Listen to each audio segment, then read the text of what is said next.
Miracle of life. The miracle of life is given by one greater than ourselves, but once given, each life is ours to nurture and preserve, to foster, not only for today's world but for a better one to come.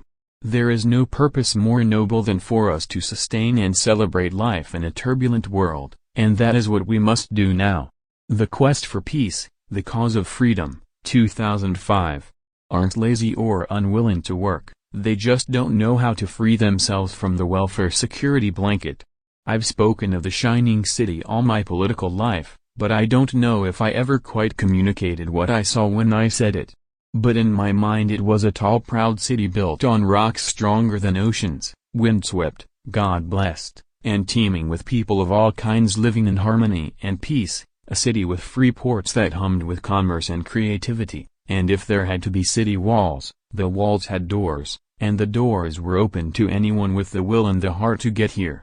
That's how I saw it and see it still. Getting shot hurts. Still my fear was growing because no matter how hard I tried to breathe it seemed I was getting less and less air. I focused on that tiled ceiling and prayed. But I realized I couldn't ask for God's help while at the same time I felt hatred for the mixed-up young man who had shot me. Isn't that the meaning of the lost sheep? We are all God's children and therefore equally beloved by Him. I began to pray for his soul and that he would find his way back to the fold. I opened my eyes once to find Nancy there. I pray I'll never face a day when she isn't there. Of all the ways God has blessed me, giving her to me is the greatest and beyond anything I can ever hope to deserve. History is a ribbon, always unfurling. History is a journey. And as we continue our journey, we think of those who traveled before us. We stand together again at the steps of this symbol of our democracy, or we would have been standing at the steps if it hadn't gotten so cold.